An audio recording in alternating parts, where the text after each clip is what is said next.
Skerptards, beware. You are listening to Brothers of the Serpent podcast. Rockwall.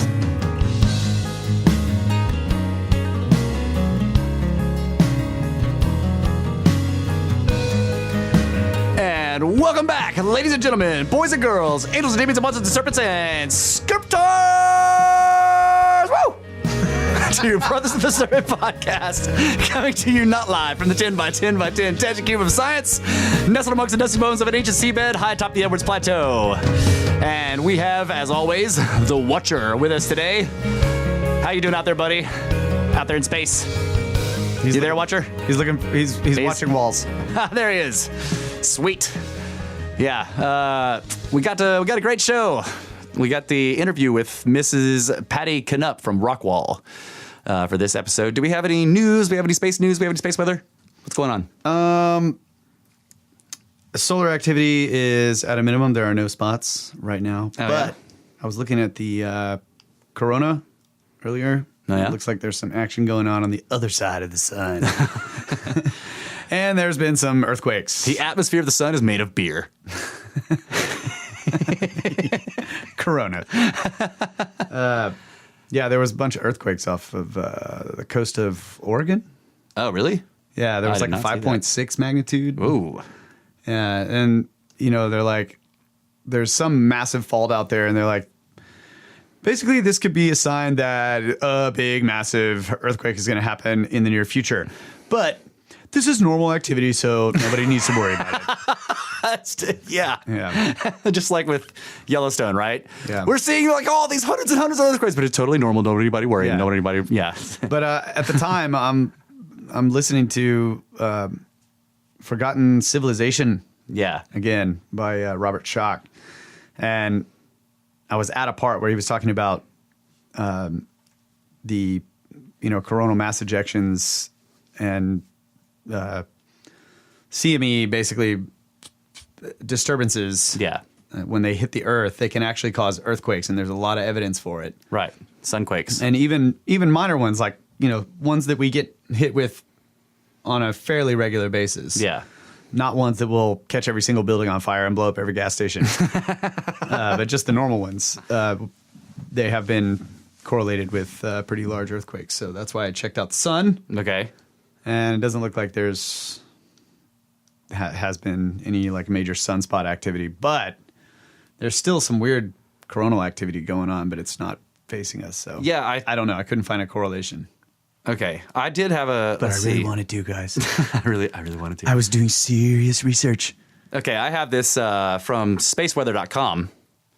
It says, the solar wind has arrived. As predicted, a stream of solar wind has enveloped Earth on July 24th with wind speeds near 600 kilometers per second. Yes, I read that too in the solar site. Yeah. First contact with the stream sparked a brief outburst of summertime auroras over Canada. An anticipated G1 class geomagnetic storm has yet to materialize, but it is too soon to rule out such a storm. The gaseous material is flowing from a broad hole in the sun's atmosphere, so broad that Earth will remain inside the stream for 2 or 3 more days. That's what it was. It was that Schoch was talking about the aurora action has been correlated to earthquakes. So that's why. All right. So maybe there is a connection. Yes, there is. Lunar eclipse and Martian conjunction, Friday, July 27th, is a big night for astronomy. 3 beautiful things will be happening almost simultaneously. First, Mars will be at opposition, directly opposite the sun, and making a 15-year close approach to Earth. Second, Mars and the full moon will be in conjunction, less than 10 degrees apart. Third, the moon will pass through the shadow of Earth, producing the longest lunar eclipse in a century. Yeah. Almost everyone on Earth, except the North Americans, can see the eclipse as the sunset-colored shadow of our planet follows the moon for almost 2 hours. Dang it! Almost everyone on Earth except us. Shit. Yeah, I was really mad about that. Yeah. No, I'm just really sad about that. During totality, the moon will turn almost the same red color as Mars right beside it. An incredible sight that we can't see. Awesome. Yeah. Great. Done for space. Blood moon. Blood moon tonight. Super blood moon. So the other thing I have, before we get into the interview, there is a couple of really good comments on the blog that I wanted to read, if I can pull them up here. Kyle, keep them entertained while I pull this up. The Tuesday morning quakes were about 125 miles west of Gold Beach. I guess that's in Oregon. And occurred at a depth of 6.2 miles. They ranged in magnitude from 3.2 to 5.6. Oh. Hey, didn't I say 5.6? Yeah, you did. You got it. Like totally pretty good memory freaking correct. Yeah. Folks. Yeah. That's good. So I don't know what you're looking for, but anyways, I was totally not there. prepared Yeah, for this. the what was it? The sun.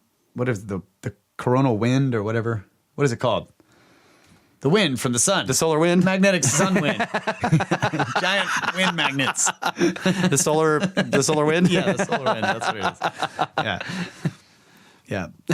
Yeah, I read that. 500 something kilometers per second. That's ridiculous. We need to build a solar wind sailboat. Yeah. Actually, there's great science fiction stories about that. Sun surfing, they call it. And basically they have these enormous, you have giant like mylar sails and a little bitty tiny capsule, and you make it as light as possible, and then they all race, you know. And if you're like, if somebody's in front of you, you like tack your sail to get behind them, between them and the sun, so the shadow casts over them and their sail starts flapping and shit. And then Yeah. And the sails are so huge that if it starts to flap, these giant waves are crossing the whole thing and it'll rip itself apart. And you're like, yeah. You jerk. You ripped my sun sail. You destroyed my sun sail. Okay. So last week, you read a comment from Chris, what was his name? Chris Slusher. Yeah. He also commented on the blog. He says, you guys recently brought up the Maori of New Zealand, and I was wondering if you had seen the documentary Skeletons in the Cupboard. It's free on YouTube, and it was made by two filmmakers, a couple from New Zealand, and it's riveting. They go through the history of the Maori and evidence of influence from ancient Persia and Egypt. They show their ancestors made their way all the way through the Pacific to Easter Island in South America. What's more, they talk about how when their ancestors arrived in New Zealand, they found fair-skinned people, red-haired giants, and people of extremely small stature. Anyway, hope this finds you and you check it out. I love it, and I love your podcast. Take it easy. Another great comment from Chris. Heck yeah. I actually saved that in my YouTube playlist, but I haven't watched it yet. Yeah, I haven't seen it yet either, but we are going to watch that, Chris. So thank you very much for that reference. Skeletons in the Cupboard, guys. Go check it out.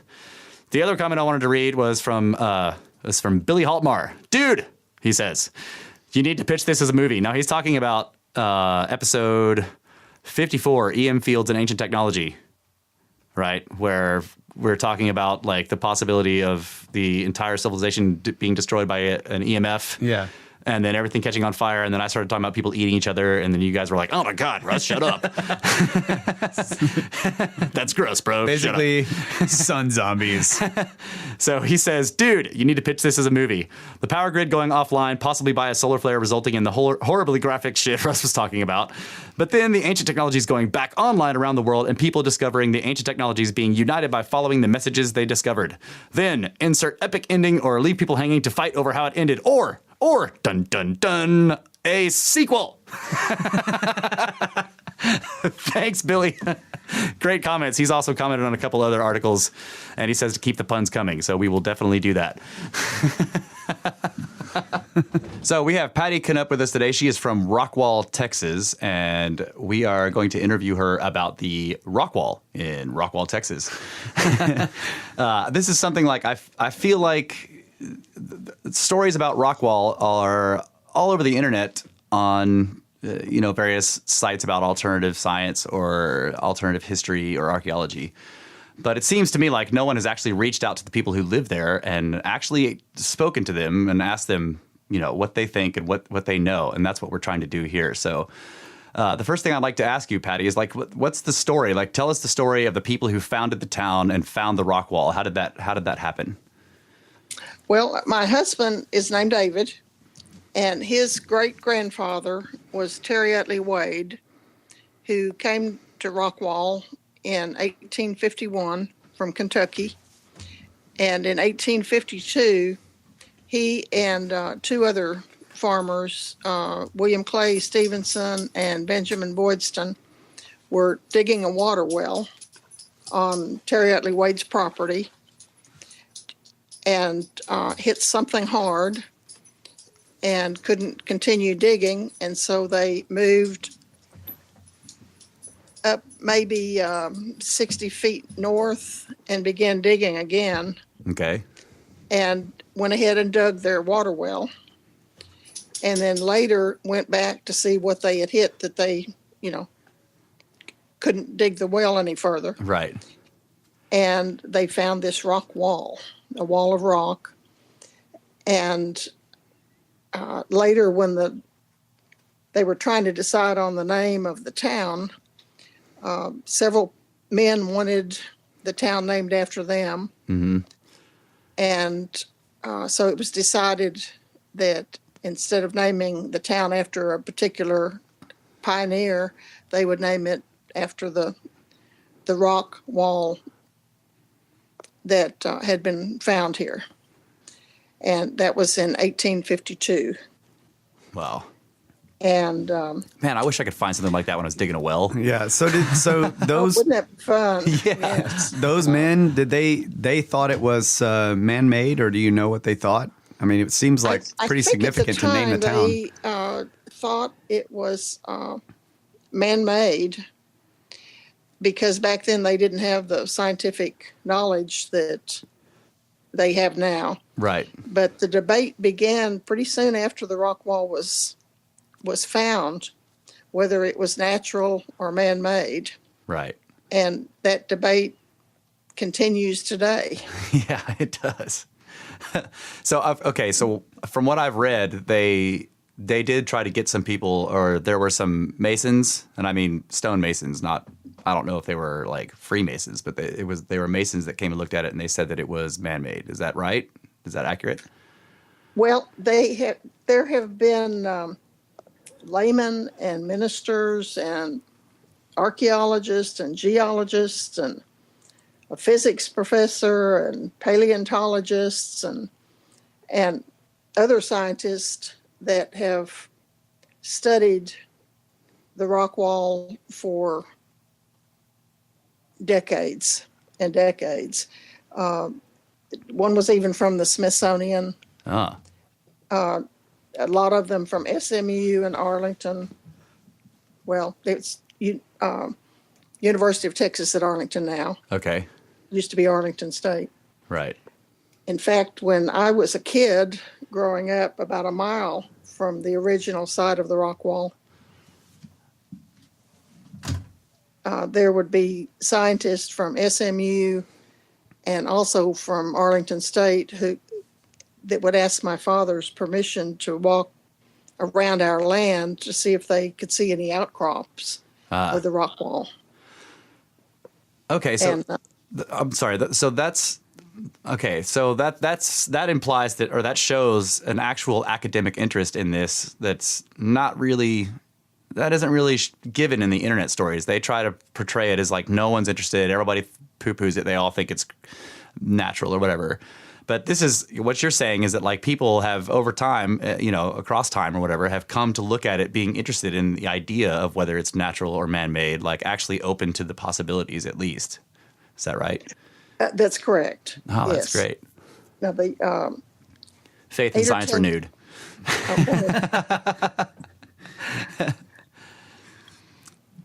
Oh, 8 or 10 years ago, my husband, who is a Texas Aggie, called the head of the archaeology department at A&M and asked if they might be interested in a dig.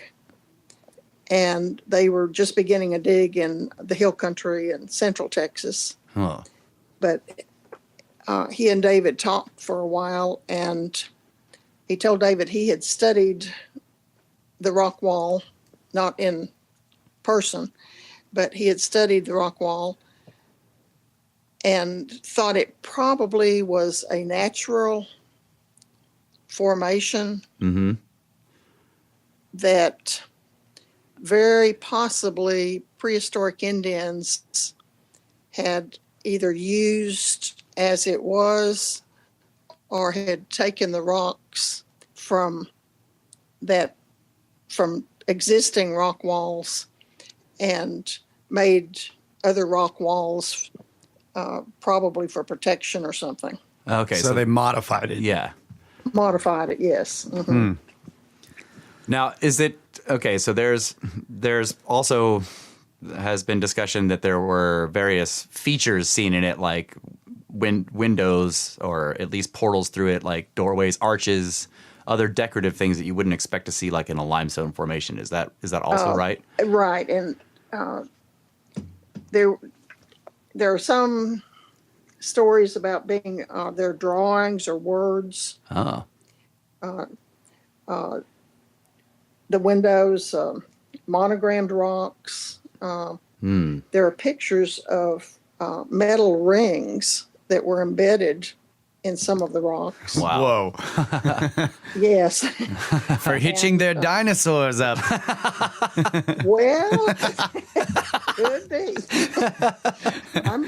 And also people that I know that I have known that have seen the Rockwall in the past said that many of the rocks were beveled. Ah. And there was a mortar-like substance in between the rocks. Okay. So That's awesome. But it's funny you should mention dinosaurs, because I interviewed a lady, maybe 8 or 10 years ago, and she was in her 90s and had lived in Rockwall County her whole life. And I asked her what she thought, and she said that it was built by prehistoric people for protection from dinosaurs. And I did the same thing. I kind of snickered quietly and said, well, I didn't think that people and dinosaurs lived at the same time. Right. And she said, oh, they did. Yeah. She said, my mama said so, and my mama always was right. So there are people that think that it was for protection from dinosaurs. Now, do you think that it could have been what they call the megafauna, like previous to the end of the last ice age, like say 10 to 12,000 years ago, we had mammoths, mastodons, the American Pleistocene lion, which is like the size of a horse, right? Saber-toothed cats. Like I could totally see building a rock wall to protect you from giant pachyderms, elephants. Well, and the Paleo Indians were hunting these giant animals. That's right. Yeah. And they very easily could have used something like this for protection. Right. I mean, like you got windows, you can. Well, I don't know if you want to shoot an arrow at a mammoth, but Okay, that brings a question to mind. Have they? Sorry. So that makes me wonder: have they excavated down, say, two sides of it? Like you excavate down one side, and you see all the rocks. Can you dig down on the other side of it, or is it a shelf, or is it an actual wall? Like how thick is it? Well, in certain places, I have heard that it's 2 to 4 feet thick. oh, so it's a wall. It is a wall, Yeah. not a shelf. It is a wall. Mm-hmm. Because I was thinking, like all this time that I've thought about Rockwall, I've only imagined one side. One side. and that makes it more like a retaining wall. Yeah. You know, if there's but if it's actually two-sided, then seems extremely unlikely to be a natural formation. Right. To me. That's very unlikely to be a natural formation to me as well. Well, there are scientists say though that there are natural rock walls in southwest Arkansas and northeast Texas. But a lot of the scientists that don't think it's all natural think that the size of the rocks and the beveling couldn't be a natural feature. Right. The beveling especially, there is, I would even say that there is a possibility of what can be called a natural, no, it's not really natural, but like what would look like a natural mortar, like something that's underground for a long time will have seepage from above come down and sort of wash fine sediments in between, and it can look like a mortar. But beveling, that doesn't happen naturally. Somebody did that. Right. And of course, that's how they the the scientists call these sandstone dikes, Yeah. and that's how they, get formed, is when water and sand and silt and other materials collect in a crack. Oh, okay. I see what you mean. Yeah, that makes sense. But still, it doesn't get beveled. No, it's not beveled. No. And also, the rock wall, the original rock wall that is on our property, runs north-south. And not very far from us, a section has been uncovered that runs east-west. Okay, yeah, that's another. There. I'm not sure that nature takes right turns like that. That's right. That would be, or follows cardinal directions like north, south, east, that west. would be really. It'd be really. That's true. Has anyone ever tried to measure the precision of the direction, like the actual? Compared to the cardinal direction, like they'll do this. They did this with the Great Pyramid, where they measured within how many hundredths of a degree or whatever it was. Well, that's the within- question. Is it straight? Yeah, it might not be straight. That's true. Is it straight? Is it uniform? Like, does it get wider and thinner, or does it stay relatively the same thickness? Do you know any of that stuff? That I don't know. Okay. So, how do you know? Like, people have said that it's miles long. Do you know how long it might be? Or you also said Well- something about there might being multiple ones there. Yes, supposedly, well, the one on our property is the original one that was first found. Right. And they know that the actual wall is about 3.5 miles Wow. by 5 or 6 miles long. Wow. Man, That's And Serious wall. they're guessing that it covers 20 square miles or more. man. That's a serious wall.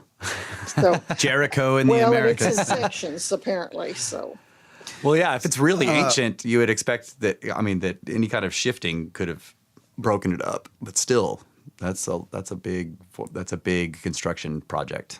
So there's a couple of things. Like, one observation I have is if something like this were to be found in, the old world, Yeah.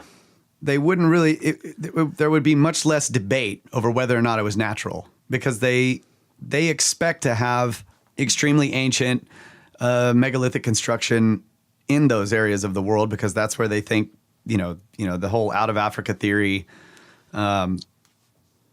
But civilization started. right. But over here, they think humans didn't get here until they came across the ice bridge or whatever. Yeah, the Bering Land Bridge. Yeah, and then they didn't build rock constructions for a long time. Right, but we don't really know. That's all theoretical, based on various different models of human development. But we think that it's possible that there were more advanced civilizations living previous to the known history of the peoples in the Americas, or at least we Well- believe that that's likely. Yeah.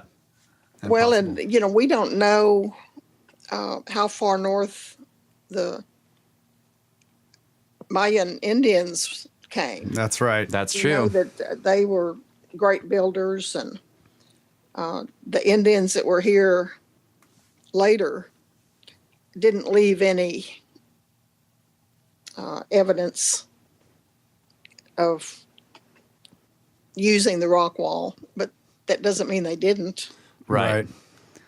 And there's been a lot of what they call colonial root cellars Yeah. discovered over in the Northeast that it's megalithic construction, huge slabs of stone built with mortarless dry laid rock, corbelled ceilings. They're aligned to things like equinox, sunrise, and Solstices. and all that kind of stuff. Right. And they claim that they're the standard model is that they were built by settlers coming over here, but some of them are on like the sides of mountains that it doesn't Yeah, in the make middle any of nowhere sense. where no one ever built a house ever. Yeah. So Right. I think that we had builders here long before, any standard model. Yeah, and your point suggests. about the Mayans is really good. The only thing I would say about that is that it would be interesting because the Mayans, like if you look at their constructions, it doesn't look like what the Rockwall probably looks like. Like I'm not sure. I don't know because I haven't seen real clear pictures of it. But do you think that Mayan construction looks similar to what the Rockwall looks like? Do you think they could have been the same builders? Probably not, but over the many centuries that they were Yeah, they could have in changed it. Yeah. existence, who knows what changes they might have made in their structures. Right. No, they just had one crazy engineer who was like, screw this, I'm going north and building a rock wall. That's right. There we go. That's my new theory. There was one other thing when we had our initial discussion about doing the interview. You mentioned something that reminded me of like a keystone cut, maybe you're talking about the rings in rings. it, but I got the idea that there were like impressions in the stone that had metal. Like, is that right? Like metal poured into them, or?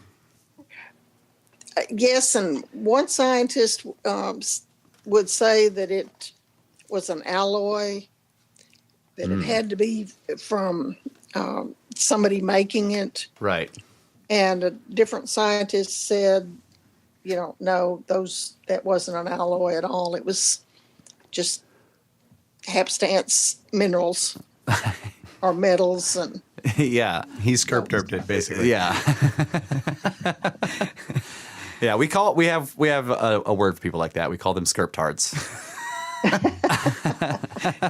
They call themselves skeptics. We call them skirptards. Skirptards. well, now, the History Channel did a special on the Rockwall a few years ago. No, I'm gonna have to check that out. And they decided I was able to visit the site that they studied, and they did magnetic testing on just a couple of rocks and determined that the magnetic alignment was the same in all the rocks that they did the testing Okay, on. I got you. So they decided it was all Natural. natural. Okay, now I have a refutation of that result. So there is a theory that the cataclysm that caused the end of the last ice age in around 12,000 years ago was possibly a solar coronal mass ejection that bombarded the Earth with crazy amounts of electromagnetic energy, and it might be possible that it was built before that. Right. So, But what she's saying is that, like, what they come and they measure, they look at each individual, like three rocks, like side by side or whatever, or maybe on top of each other, and they check to see is their magnetic alignment within themselves the same, right? And if it is the same, then they say that it formed there. But what you're saying is that the solar ejection actually changed their magnetics to make maybe it changed them, or right? I don't know. Or the other thing would be, do they match with the current electromagnetic field of the Earth? right. Because if they're like the second part of the test that they should have done definitely is like, so they're saying, okay, they're all the same. That means it's natural. Well, if they're all the same, are they pointing the right way?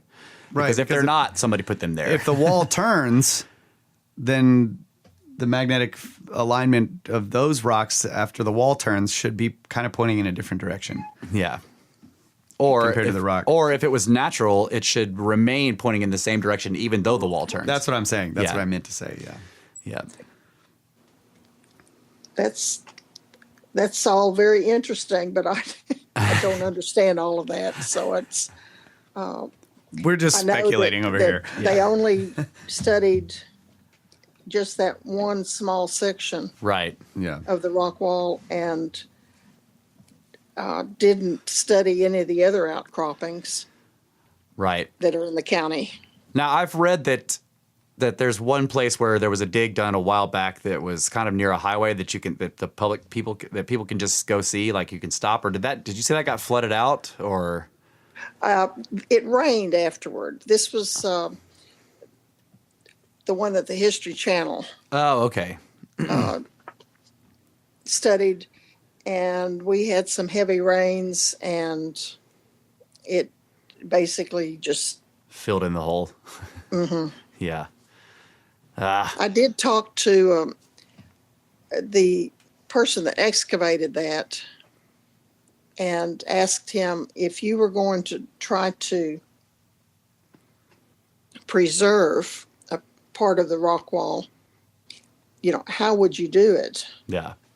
And he said that you would have to come in from the backside and put some rebarb or concrete, or Yeah, shore it up, basically. yes, from the backside, and then protect it on the front side with plexiglass or a roof or something. That's interesting. So is it sandstone? Do you know what it's made of? Like, is it sandstone or limestone? I think it's sandstone. Okay. So it is susceptible to rain erosion then. Right. Yeah. Now, so what do people in the town that know about the wall? What do they think about it? Like, what do you guys all generally think about the wall? Well, of course, I want it to be man-made. Right. I just, We do too. in my heart, that's what I feel it is and want it to be. Right. Although I realize too that more than likely, man might have used part of it to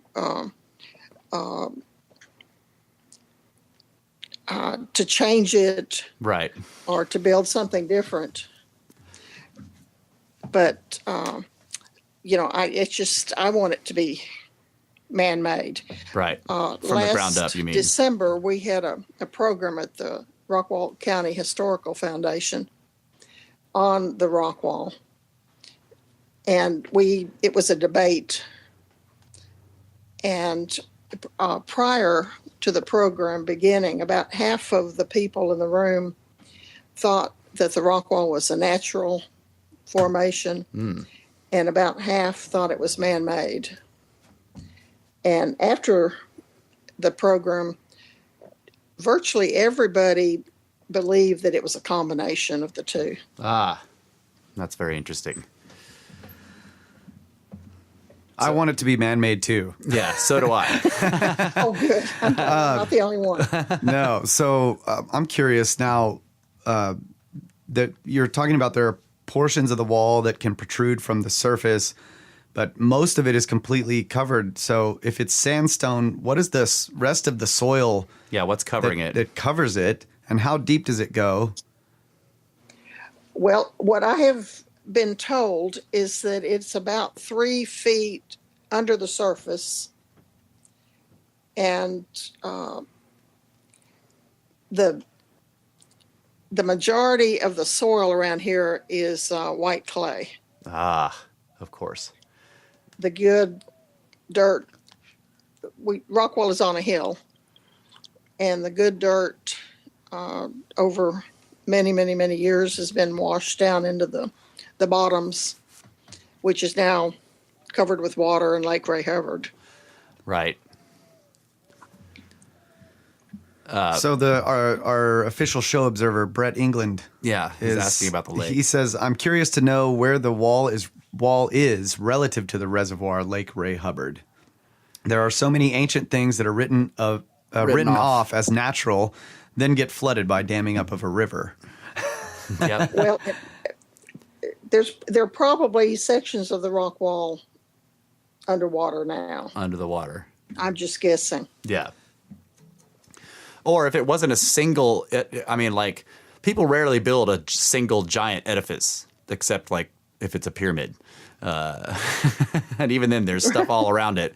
So if that really is a man-made wall and it's some kind of enormous enclosure or some other structure or whatever, there's probably other smaller structures or similar structures around it that many of them may go down into the lake. I'm thinking now of there's a place in Peru called Cuzco And up on this like a prominent hill, it's like a cliff above that overlooks a city down below, is this massive constructed wall that's made out of limestone. And it's highly anomalous. It's like megalittically built and everything, and it's very strange. And Talk like about Sacsayhuaman? yeah. Yeah. And Yeah. it zigzags and does it's Yeah, and it's the stones are so enormous at first that you would think that they couldn't have been built by people, and then they're also put together like puzzle pieces. None of them they're not square. You know, they all have these very organic looking shapes. Oh, wow. Yeah, so I'm thinking of that. Like, so you guys are up on this hill, and then you have you're up high, and it sounds like that. Like that there's a similar construction up there. You've got this enormous wall that's like huge. and it actually looks like that those walls he's describing look like they were done sort of like terracing. They were retaining walls. Yeah. So as you go down the hill, there's more and more walls, but above the wall, it's pretty flat. Yeah. And supposedly there was an ancient fort there, but it was destroyed during the conquest. But so this brings up another question. Do you know how tall, or I guess deep, the wall goes? How tall it is? If you were standing at the base has anybody dug to the base of it? Do they know? Dr. Glenn was a Rockwall person, and he studied the Rockwall extensively. Okay. And in his writings, he said it went down as deep as 50 feet. Wow. Now, one section that was open, excavated maybe 20 or 30 years ago, it looked like it was at least 50 feet. Wow. That's amazing. So, how about this? How about the stones that it's made of? Like, could they be picked up by a single person, or are they enormous, or what do you? They're all different sizes. Okay. We have some that are maybe 4 feet long and maybe 1.5 feet wide. Mm-hmm. And very, very heavy. Yeah, that's a pretty big then rock. There are some smaller stones that are brick size. Okay. And that's pretty standard. Like, you look at ancient constructions, they did this thing called heterogeneous masonry, where all the stones were different sizes and shapes. So that's amazing. That's really cool. So are the now you said that there was a hoax. Yes, there was a hoax. It was in the Rockwall paper, and it was also in the Dallas paper. And I really don't know the dates, but I think it was probably in the early 1900s.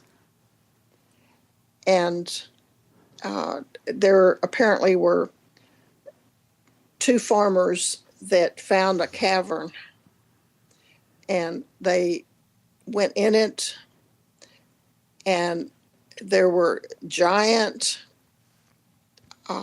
iron beds that were maybe 30 feet long, and giant rocking chairs,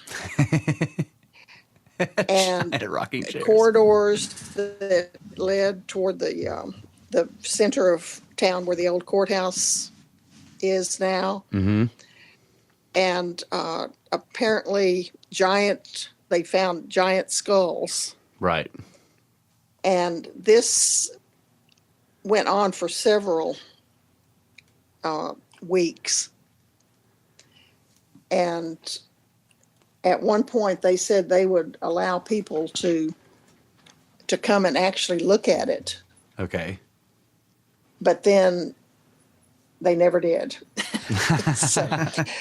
I think it was pretty much decided after a couple of weeks that it was a pretty good hoax. Yeah, it was a trick on everybody. Well, it's also it's interesting because there have been very large skeletons discovered, like in Indian burial mounds all over the United States. But no one ever said anything about 30-foot beds or rocking chairs. Right, iron beds. But who am I to say? It's Right. not right. Right. It could have been built by giants, you know. Oh, I remember reading a story, and it may have been an embellished version of that story. And it read like what you would call yellow journalism, you know, like old newspaper, like hype, you know, where they're digging or whatever. And then one of them's all, "Come on, boys, let's go down inside." And like, you're just like, all right, seriously, nobody says that. And they go down in there and they find this gigantic cauldron full of bones sticking out of it. Like the giants were eating people and, you know, so I don't know if that was the original hoax or whatever, but I found that on the internet and I was like, well, this is a little far-fetched, but yeah, I can't completely write off giant skeletons being associated with it. I don't know. Because there have been a lot of reports all over the world, or all over the United States and the world, really, of enormous skeletons from very long ago. I've never seen one for 30 feet. They were usually 12 feet, 14 feet. Yeah. oh, there are also stories about Bigfoot too, Kyle. That's right. There are stories about Bigfoot. We talk about all that stuff on this. That's one of the things we talk about on this show, or of the many topics we talk about on this show, is these kinds of things. And we go through them and say, like, what do we think of this? And Bigfoot, we haven't really gone through Bigfoot yet, except that a lot of the reports are pretty hilarious. Oh, I know. Yeah. Yes. Yeah. Yeah. I'm not a big cryptid guy, but I am a very big ancient, strange stone constructions guy. So that's why we're talking to you and not somebody about Bigfoot. Yeah, there's just so many cases of amazing, massive stone structures all over the world, except here. And then, you know, even down in Central America, you've got these massive stone structures, and it just doesn't seem extremely unlikely to me that this thing could be man-made. The kind of the main question I have now, based on your description, if it's on a hill, how did it get buried? Yeah, that's a good question. And so Because thinking, basically the rain and everything has been digging it out for thousands of years. Yeah. But again, going back to this idea of the end of the last ice age, that seems to me to make the most sense for something like this. If it was man-made, that it would have to be around that time or before, Right. because there were some of the best prevailing theories of the day in terms of what caused that major shift in the climate and the melting of the glaciers and everything was extremely cataclysmic, and it was global in scope, and it wiped out, you know, all the megafauna and everything. And there were enormous eruptions of water from the oceans, the seas, and then coming down from the glaciers. So that could bury huge constructions like that. yeah. And I think you told me about clay. A lot of the clay deposits we have were actually Glacial origin. Their origin was glacial. So the fact that it's surrounded in white clay, Yeah, it's very could be interesting. that it was inundated in a flood, Yeah. a very silty Rockwall flood. was also on the eastern edge of the interior seaway. Ah. That, in fact, we have a lot of fossils in our driveway. Ah, in so do the we. stones in our driveway. Yeah. And so we know that the ocean covered this area. Right. You're talking about what they would The say. western inland, is that Yeah, the seaway? the inland sea that we had down here. Right. Yeah. mhm. Yeah, we're in the hill country, so we have that same fossil full of ocean life material all over the place here. So that's very interesting. And that would, like, if it's buried in that stuff, that would make it very old for sure. Right. hmm So, What have the geologists said about it? Do you know, like let's go through this, you said that various scientists, paleontologists, archaeologists, everything have come and looked at it. What have they said? You know, do you know, like, if you can give us a rough... I think the geologists say natural. Right. Archaeologists say possibly man-made. Yeah, that's interesting. And the geologists think it's natural because they're claiming that it's some kind of rift formation, that it's a... Yeah. Does anybody have a theory as to its natural formation, or Yeah, do they they're just say saying it's natural. it's probably natural because it can't be man-made? That's kind of, yeah. Yeah. Dang it! I hate it when that happens. That's exactly right. But it is interesting that some archaeologists have looked at it and said this could be man-made because... Yes. Yeah, I would be interested to talk to those guys if they're still around. Well, some of them go back a century, so they probably aren't around anymore. Oh, yeah. Back as far as when they still called them antiquarians. Yes.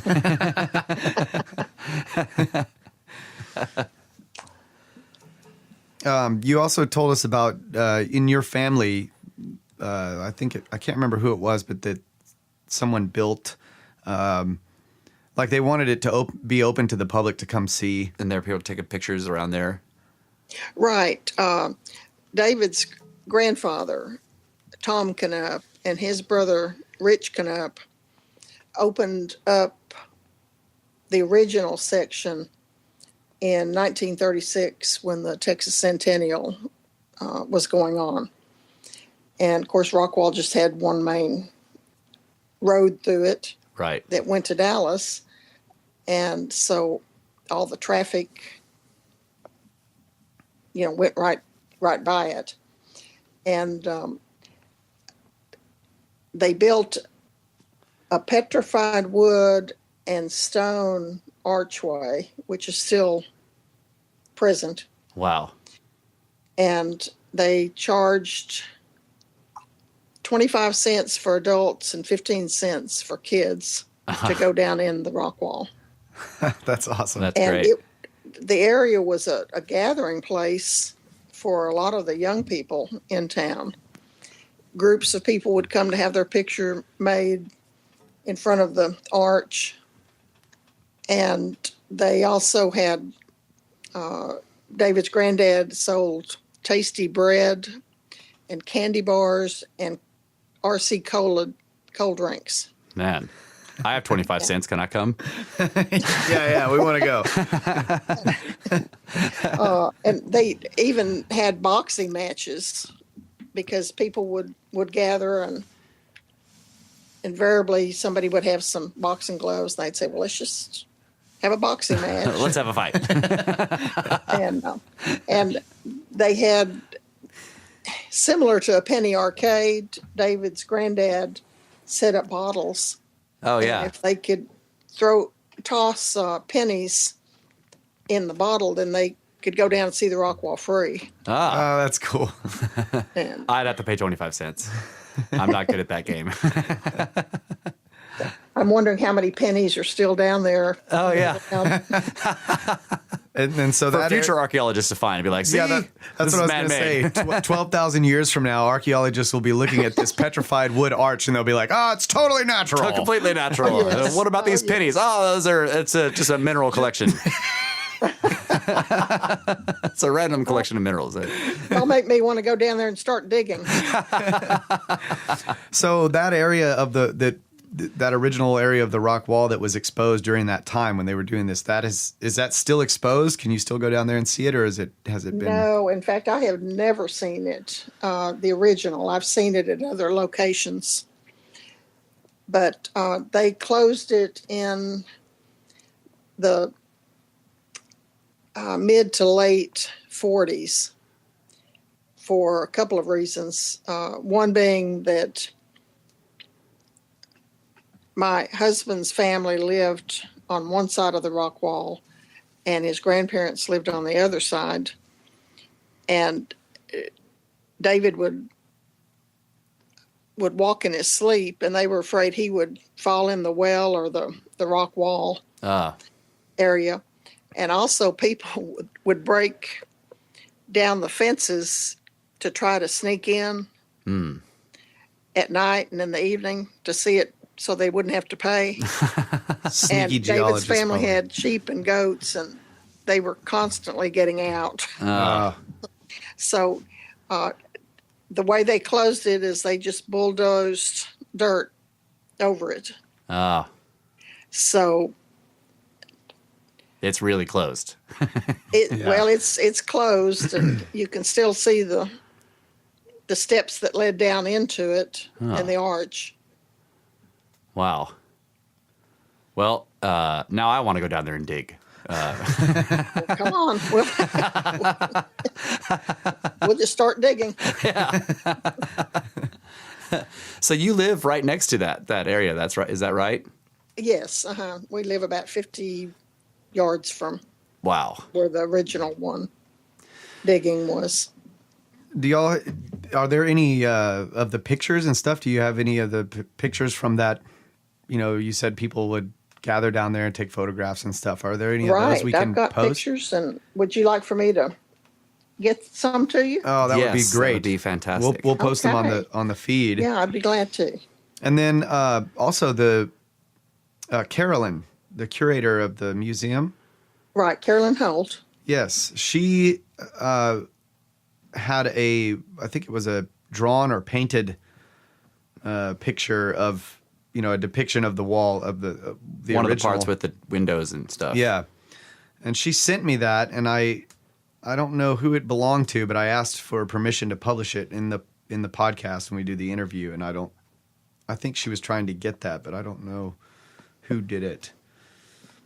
Okay, well, I can check with her, and we can certainly locate whose picture it is. Yeah. Yeah, because we would love to publish that one too. Yeah, it was really cool. It had some of the lintel stones like above little what looked like kind of like windows or things like that in the wall. It was really cool. And we have a hometown boy. He's my age. His name is John Lindsay, and he's an architect, and he has done a lot of research and studying on it. And that might be his drawing, but I can find that out. Oh yeah, I could probably.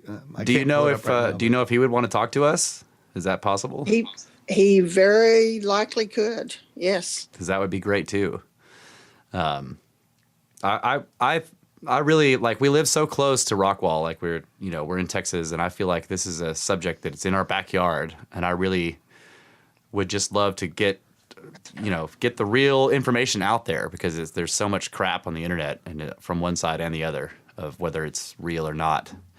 And And what's sad is that a lot of people that live in the actual town of Rockwall and in the Rockwall County don't even know why the town or the county was named Rockwall. yeah, I have a friend who has family there and lived there for a long time, and he's, I was like, "Oh, you're from Rockwall? Do you know why it's named that? It's got this crazy, awesome, like ancient stone wall down there." And he's like, "What? I never heard that." Right. Yeah. There are a lot of people that have no idea. And unfortunately, I think some of our political leaders don't really seem to care. Yeah. Because I think it needs to be open and where it can be seen by the public, and especially the kids. Right.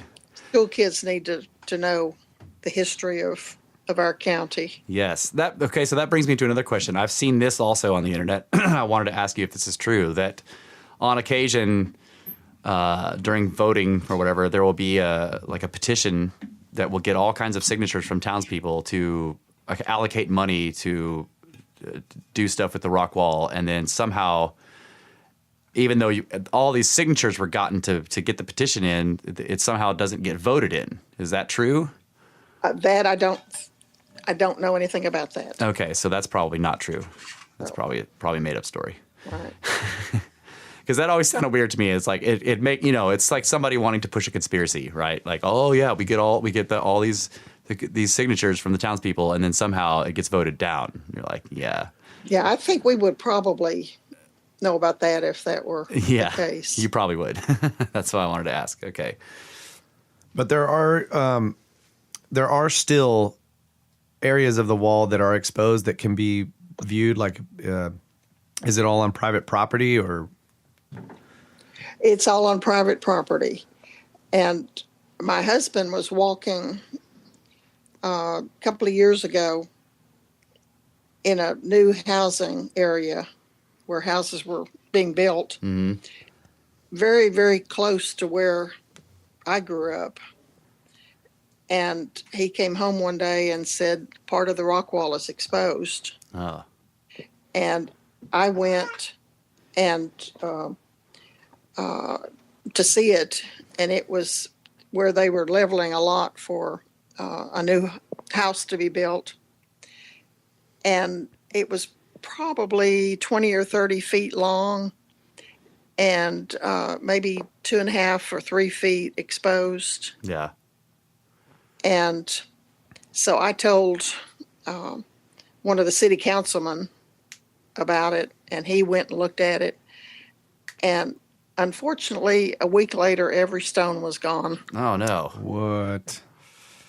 So, when people find sections, sometimes the building of homes is more important than preserving. right. Dang it.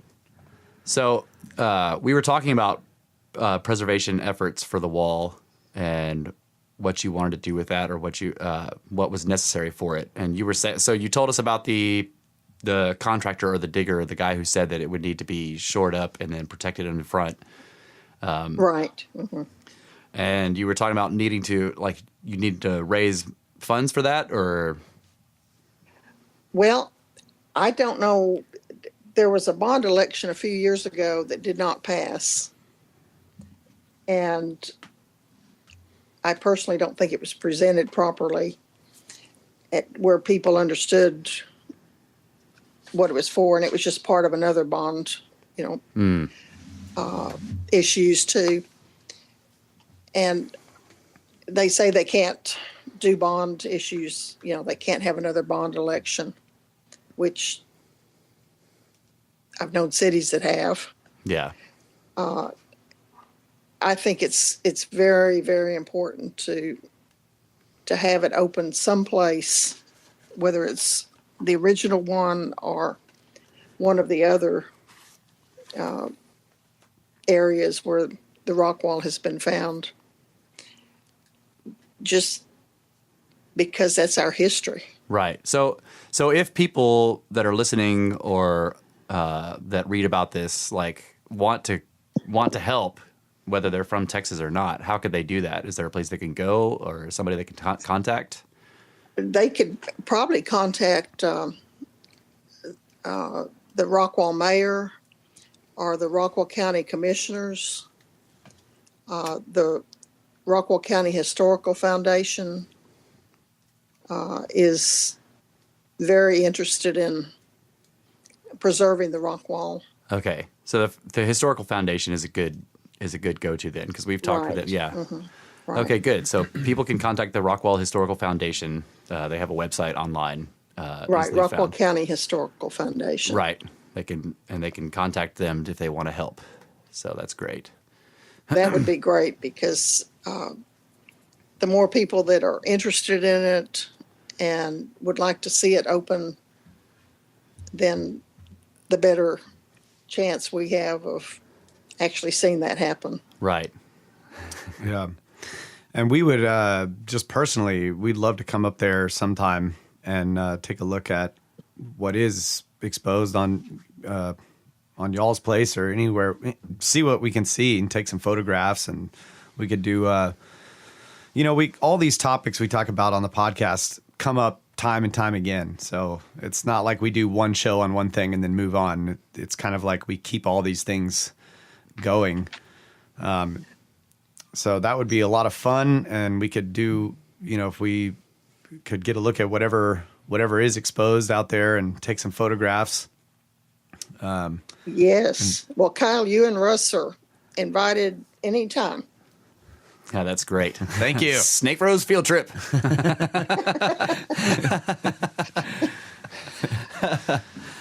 Well, this has been a lot of fun. We've got about an hour of material. And is there anything else you want to say? I can't think of anything else. I've enjoyed this, and I've enjoyed getting to know both of you a little bit. Yeah, likewise. Likewise, for sure. And we will definitely keep in touch, and we will come up there and dig for pennies. It's going to be great. Sounds great. Yeah, Sounds great. and if you whenever you get the time, if you have any of those photographs, and you can either photograph them or scan them, however you could get them to us. Snail mail, email, however you do it. Okay, I'll do it. That would be awesome. All right, Patty. Well, thank you very much for joining us. Thank you very much. Yes. Well, you are welcome, and stay safe. All right. All right. You too. Thank you very much. Goodbye. Bye-bye. All right. That was awesome. That was a great interview. Yeah. And we're going to take a quick break, and we'll be back to discuss all of the amazing articles and photos that Patty sent us. Yes. Rock walls and snakes.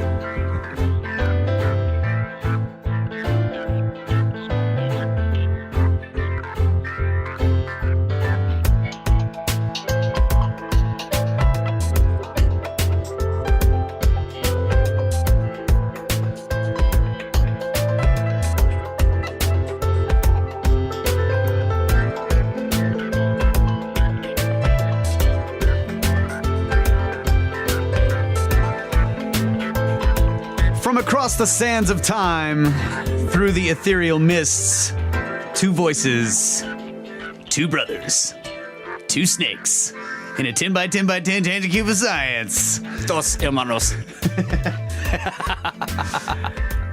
Dos serpientes. Man, that was really great. So, Yeah. I looked into the other supposed rock walls that are, they're calling the Rockwall in Rockwall, Texas. The geologists are calling it a sandstone dike. Yeah. So I looked into that. The one she said was in Arkansas, possibly, and then another one in Texas. I didn't find anything about the other one in Texas. There were some pictures on Wikipedia of sandstone dikes, and none of them look anything like the Rockwall in Rockwall. Right. But there was an interesting thing in Arkansas, which was called the Natural Steps. Yeah. Of course, they named it that because it Right. can't be an ancient fort. But I definitely want to read that a little bit later. Yeah. That was fantastic. Yeah. But They named a bunch of stuff in Arkansas natural this and natural that because apparently no one is allowed to think that it might be not natural. right, so look out, Patty. They're coming for Rockwall. They're going to try to change the name to Natural Rockwall, Texas. Don't let it happen. Don't let it happen. So, like you said, she sent us a whole ton of great stuff, like photographs of old newspaper articles, other pictures that are black and whites from when they had the arch, the petrified wood arch and stone arch in front of the digging for the rock wall on their property, and like pictures of her ancestors and her husband's ancestors. And I decided after looking at those pictures that every picture of me from now on needs to be of me in a 3-piece suit, because damn, that dude looks sharp. And I was like, man, I want to look like that when I'm in pictures. Like, shoes are shiny, suit's impeccable, like awesome rock wall thing behind him. Just, damn. Yeah. If we ever go to pyramids, gotta bring the 3-piece suits. That's right. 3-piece purple plaid. All right. So I'm going to read one of the articles. This is this one somebody has labeled from 3/16/1999. And it's called Exploring Myths of Rock Wall. And it is by Bill Hensel. I think is how you say his last name. So he says, at the March newcomers meeting held at Chandler's Landing, the room full of members and many guests were entertained, educated, enthralled, enthused, and energized with the presentation by John Lindsay. A nice alliteration there. I believe John Lindsay is the architect. That's that right. She talked about. That she talked about, yeah. John lives in Rockwall and is a practicing architect. Oh, well, I should have waited for you to read the story.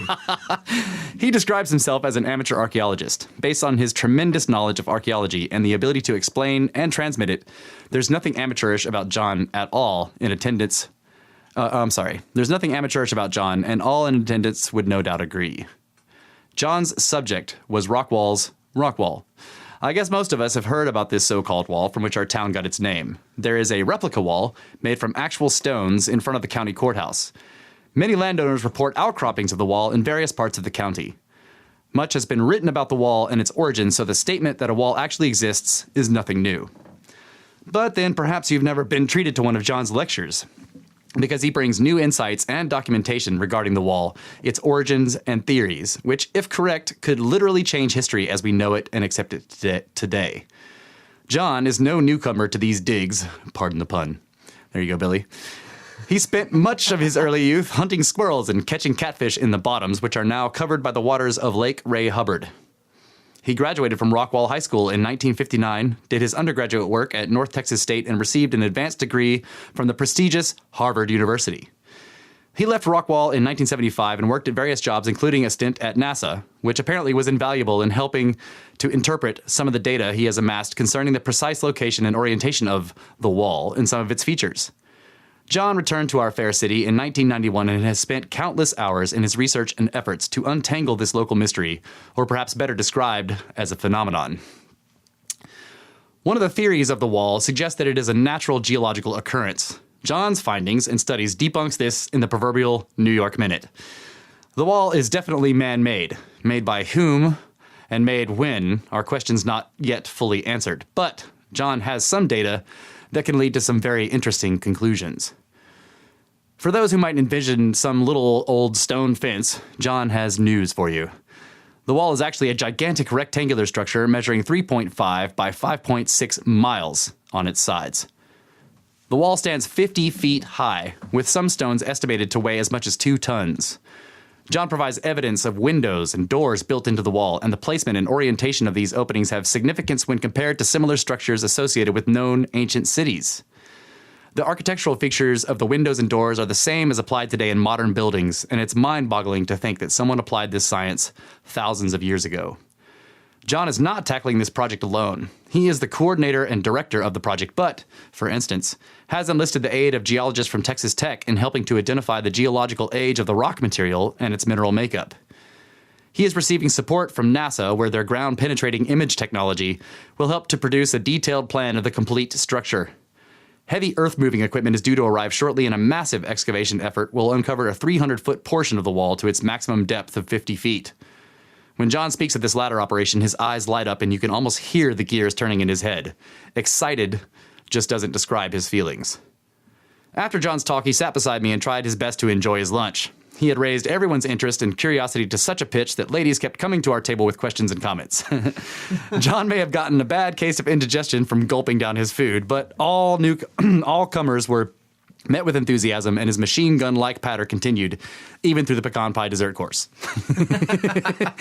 Let this be a warning of things to come. John promises to blow the lid off of some long-standing conclusions regarding the wall.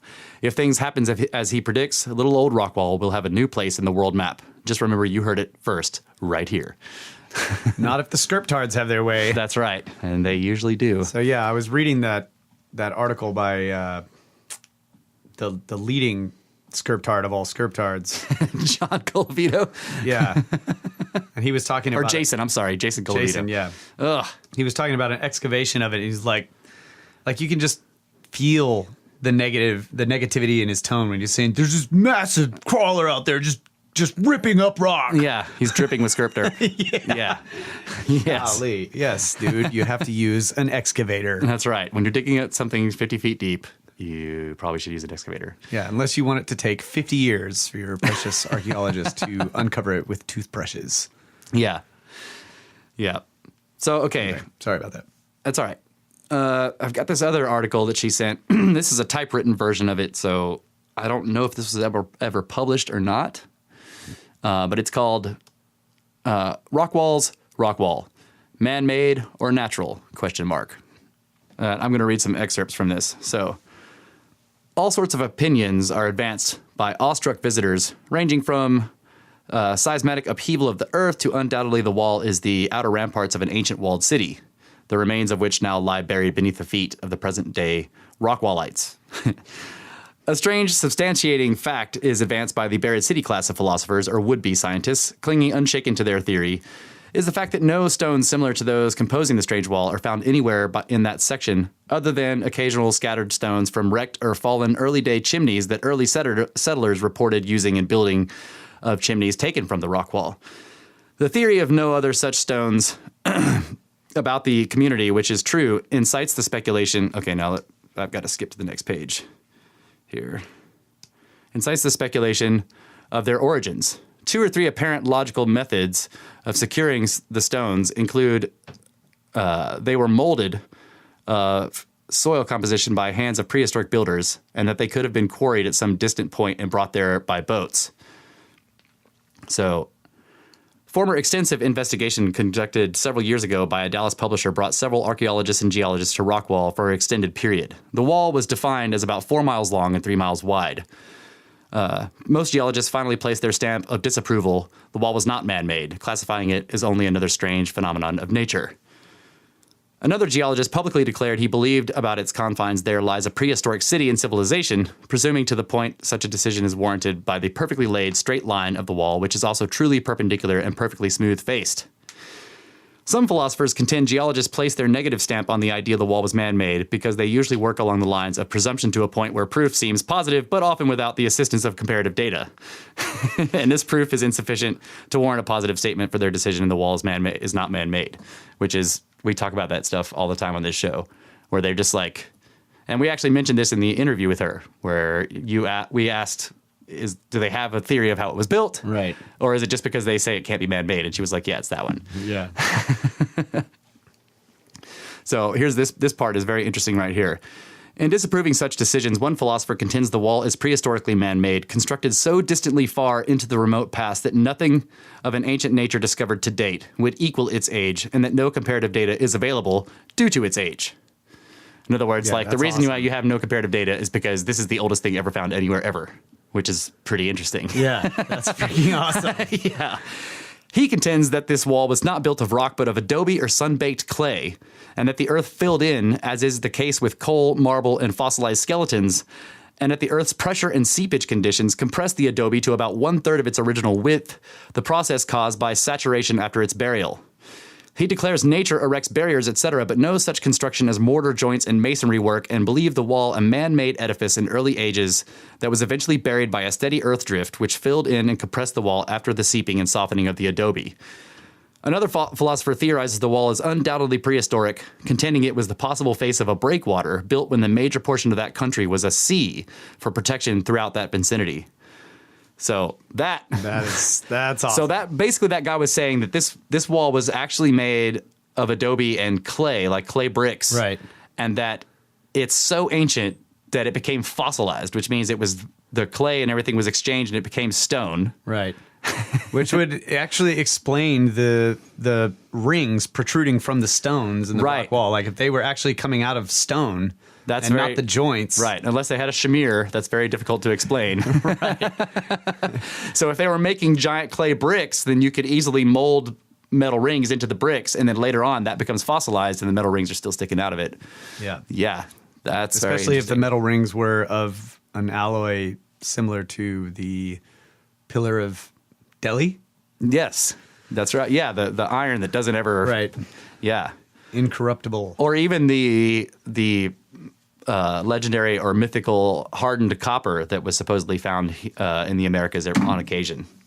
Yeah, okay, so that brings me to this other story about the Arkansas, quote-unquote, natural steps. The natural steps of the Arkansas fort. Yeah, let me find this. So I think that's a fascinating concept. Like this guy also said that the wall was compressed. Yeah, Right, which I to thought was 1/3 interesting. of its size, or Yeah, width. original size. Yeah, width. I think he was saying width. Like that it was squeezed and it became narrower. Not that it was shrunk vertically, but that it was squeezed horizontally. So like what he was saying was the inundation of the sediment or whatever. Yes. It sort of like re-wet the wall, Right. And squeezed softened it, and then squeezed it, and Squeezed then it, and like then it replaced was- it with minerals Right. and fossilized it. And That's crazy. Yeah. So the other thing I thought of was vitrification, because in the book Forgotten Civilization by Robert Schoch, Yes. he's talking about the vitrified forts, and they're another name for them is glass forts, Right. Whatever. Those who live in glass forts shouldn't start wars. Yeah, so they don't, there's all these theories about how they were vitrified, and some people say, oh, they were trying to make them stronger, but actually it's been proven that Right. By turning them into glass. vitrification makes them weaker, Yeah. It or more does. brittle. Right. But I mean, and then they were like, oh, people tried to burn them, but Right. there's no way. Like you would have had to set massive fires all the way around every square inch of the structures. Right. And I've actually seen, I can't remember where I watched this, but I remember watching where they set up this enormous bonfire next to one of the walls of one of these forts and got it going. And it was huge. I mean, it was a big bonfire, and they kept it going for days, and it did not vitrify the stone. Yeah. So. But of course, he's talking about the idea of a CME. Right, I'm talking about the theory that the vitrification was done by giant fires set outside of the fort in order to burn the people out. Right. It's Yeah, ridiculous. It doesn't work. But Schoch's theory is that they were vitrified by a solar mass ejection. Right, incredible heat from the sky in some Right. form or another, yeah. So my point is, this thing could have been subjected to that, Yes, and then inundated with sediment in a whatever cataclysm. or exactly. catastrophe I do followed. think it's fascinating that Rockwall itself is on a hill, and she said that the soil there is mostly this white clay. Yeah. If it's on a hill, then all the erosion of the past, whoever knows how many thousands of years, has been digging it out, basically, Right. from whatever it was buried in before. Right. So that's very interesting. But it also goes down into the now bottoms, the yeah. Ray Hubbard Right. Lake or whatever reservoir. Exactly. Yeah. So it's more than just on a hill. Yeah. Right? Yeah. But I don't know. Anyway, it doesn't look like a sandstone dike. Go look at the pictures of sandstone dikes. Yeah. We'll post some of these in the show notes. And we've got They do not look like Rockwall. these pictures she sent us of the rock wall. There's just no comparison at all. Right. But anyway, I want to read it. I want to read a little bit of this. Go ahead. Yeah. It's par for the course, though, for script derping out of place artifacts, which is what the Rockwall is. If it is man made, it is an OOPArt, and they always do this. It's called special pleading, where they claim all these ridiculously unlikely circumstances where they claim all those things are more likely than it being man made because of their theory about where man has been and how long. Right. But we've already totally destroyed their theories about where man has been and what have they been doing. So. Right. I think that this was a big joke by a Spaniard. That he threw the rock wall down in a crack in order to trick people later. Okay, so I'm going to read this. This is actually on Wikipedia. It is Natural Steps, Arkansas. Yeah. And there's a drop-down menu, Ancient Fort. So that's the most important one. Definitely the one you click first. The Benedict Manuscript, written by R.W. Benedict, circa 1880. Discovery of antiquarian relics at Natural Steps, Pulaski County, Arkansas, on Southside River. About the year 1820, my father and family settled at Natural Steps, making a purchase of an improvement on public lands of a Quapaw Indian named Heineman. I guess I don't know if I'm pronouncing that It's right. all right. It's Snake Bros names. Yep. I, at the time, was about 8 years old, and the events that I am now to relate are my own recollections and observations. About the year 1821, General John Nix of the United States Army was proceeding up the Arkansas River to supersede General William Bradford in the Indian country of the far west and to establish the military post of Fort Gibson. He was traveling in 3 keel boats loaded with troops and supplies. In passing our home, General Nix, being an old acquaintance of my father, John C. Benedict, stopped off to see his old friend. Previous to his arrival, we had discovered that upon the spot where we were living, there had evidently been a fort of great antiquity and unknown to history. We invited the attention of General Nix to our discovery, and after making a thorough examination, he pronounced the ruins to be unquestionably those of a very ancient raised fort. Ha! Every evidence existed corroborative of the fact that away back in the past centuries there had been an important fortification at this place, and that there had been a terrible fight engaged in, either at its capitulation and destruction. Is that right? Yeah, and destruction, or at some time previous. The 4 walls of the fortification were still plainly visible, and their outlines well defined, and General Nix stepped their straight lines in measuring them. That this fort must have been of great antiquity was evidenced by the fact that at this time immense trees were growing in the area inside the walls. Wild cherry trees, full 2 feet in diameter and 50 or 60 feet to their first branches, as straight as an arrow. The walls were built of rock, and from the quantity of them, these walls must have been of great size, but they were now torn down and covered with debris. In the immediate vicinity of the fort, on a high elevation and far above any possible chance of overflow, there was to be seen a large excavation, now become a pond, grown up with Menachanoc weeds and other water plants. All the surroundings proved that this excavation was of great age, contemporary with that of the fort, and from its situation on the high lands, it could have been made but for one purpose, and that to procure the material for the embankment of the fort, or else a water receptacle for the use of the fort. Outside of the walls and along the bank of the river, we found immense quantities of, quote, mashed or flattened bullets of various sizes and shapes, indicating that they had been shot into something, evidently the stone walls of the fort, and had been mashed by the contact. Here were also found stone hatchets and arrowheads, all pointing unmistakably to the conclusion that a sanguinary battle had been fought here at some time. Whoa, they found bullets? Yeah. Holy crap. Inside of the walls, while plowing, we found great quantities of lead that had been melted, and also an immense Indian axe of solid stone, perfect in form, save that the handle had been broken off. This was a very interesting relic, and affords room for much thought and conjecture, as it was of extraordinary size and uncommon shape, being 4 times as large as anything of the kind we had ever seen before or since.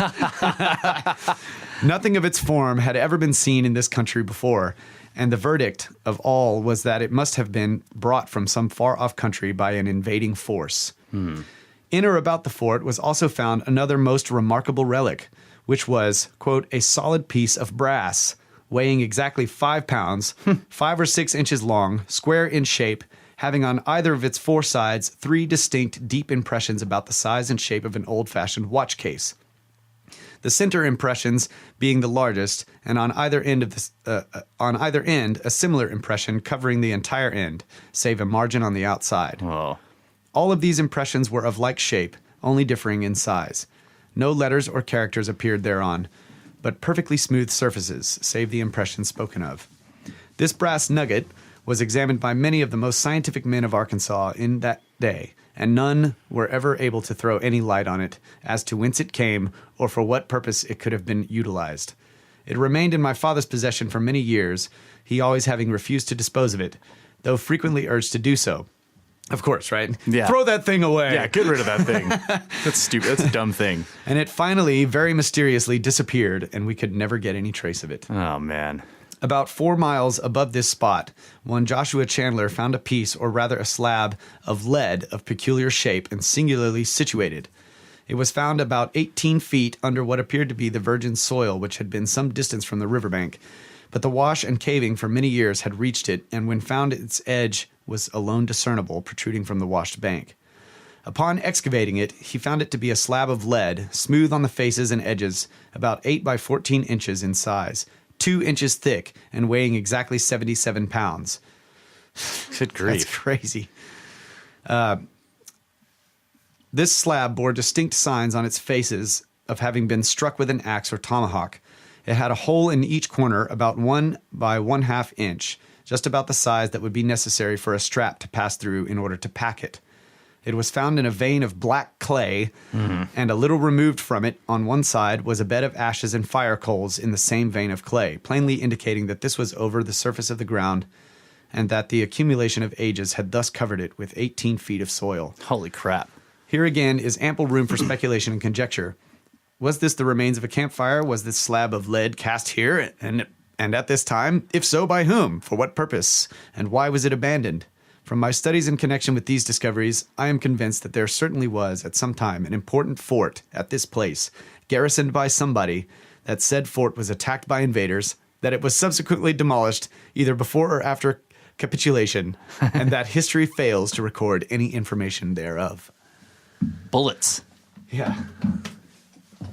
So you have the same situation. Yeah. Right? This massive vertically situated rock thing that a bunch of sculptors are calling natural. Yeah. And then strange metal objects nearby in the vicinity. Yeah. It's got straight, square walls. Yeah. The only difference that I see is that he found either a quarry or some kind of water catchment system. He was saying that it was either where they quarried the rock, or it was Hubbard. It's under the lake. That's right. It's Dang going it. to be the lowest spot, full of water. Yeah. And the Watcher is pointing out that if you do an image search, there are tons of pictures of Pinnacle Mountain, which is nearby this ancient fort or formation. And from all sides, it totally looks like a pyramid. And it does. There's no other mountains anywhere. And just like, there's just this one thing sticking up, and it's definitely a pyramid. Yeah. I guess the thing about both of these stories that does not surprise me in the least bit is that educated people with, formally educated people with characters before their names And after. or after their names are going to say it's not man-made. Right. Like that does not surprise me at all. And especially like there's so many reasons why they can't allow that. And we've discussed that on this show so many times. It's just par for the course. Right. It can't be natural. Those things have to be constants. Those aren't really what you think they are. That thing actually formed in a totally different way. Uniformitarianism wasn't at work on that one thing. Yeah. There was one other interesting thing that I wanted to point out from one of the articles that Patty sent us. Okay. This is part 2 of What is the Rockwall? And I'm just going to get this one little part. Let's see. This guy, Max Anderson, he's never actually seen the Rockwall. The story is describing him, but he looked on a map, I think is what happens here. Let me see if I can find this part. Yeah, I do think it. I think it's like you said, it's par for the course. This is low hanging fruit, like what we were talking about in the last episode. There are so many mysteries in North America that have to do with ancient fortifications, ancient constructions. The colonial root cellars. Like they're not root cellars, and they're not colonial, and they're in the middle of nowhere. Yeah. And we mentioned those to Patty as well. Like there's just so much stuff here that has been denied. And a lot of times, like Jim Vieira says this, there are things that if they were in the old world, they would be totally recognized as being either Paleo or Neolithic in origin. But we're not supposed to have a Paleo or Neolithic. Well, we do have Paleo and Neolithic cultures here, but they are not supposed to have built large stone constructions, even though they are lithic. Yeah. All right. So I found this section here. Okay. So this is about Max Anderson. Although Max has not seen the wall outcropping, his imagination was piqued. Using a copy of Dr. James Glenn's photographic essay on the system of rock walls in Rockwall County as a guide, Anderson marked each occurrence on a county map. He noticed that an earthen dam was located in the area of each outcropping, except in the vicinity of the town location. Anderson then drew red lines from the location in Rockwall to other sites, lines which go directly to each location of the wall. The lines are at 5-degree intervals. Anderson thinks that other undiscovered walls lie on these lines. So I think what it's saying is that he started from rock, yeah, from the area of the town and drew straight lines to each of the rock wall outcroppings. or the earthen dams or whatever that he was finding. Yeah, Oh, maybe is that what it is? yeah, but the other outcroppings, From the location in Rockwall to other sites, yes, lines which go directly to each location of the wall. right, okay, yeah. So if each location of the wall is an actual outcropping, not an excavation, right, then that it's like fortifications, like the little towers. If let's say the yes, area was surrounded by the wall, yeah. then there would be So there's a central fortification of some kind, and then there's like other ones out past it that may be, like you said, towers or other like. And okay, so we start to talk about miles and miles of wall. Again, I want to remind people the Great Wall of China is many, many, many, many, many miles long. So this is not, again, unprecedented. It's not right. Okay, so The thing that's unprecedented about it is that it's here. Right, and that it's completely buried underneath large amounts of sediment. Right. But since we're not uniformitarianists, that doesn't necessarily make it ridiculously old. Right, exactly. But what Brett pointed out, which was cool, is that if it depends on like the way he drew those lines coming from the city. I'd like to see an image of it, but yeah, I think it's basically saying that he started from a central point and drew lines to every other Right, and location around it, and they were at 5 degree intervals. So what Brett was pointing out is that if you take 360 degrees and divide it by 5, it equals 72. So that if it was Mind blown.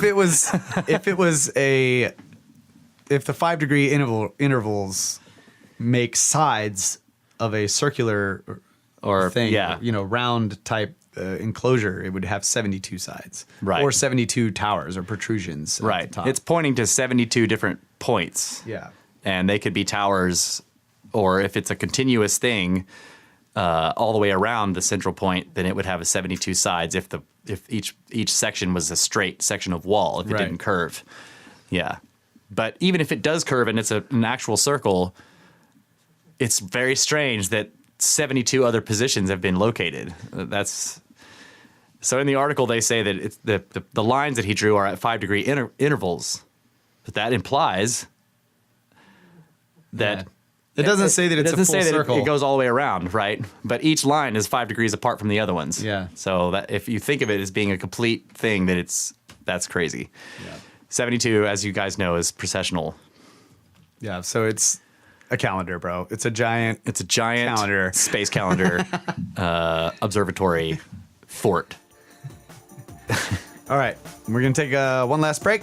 Yep, and finish up the last segment. That's right. Introduced by Russ. One last break for snakes.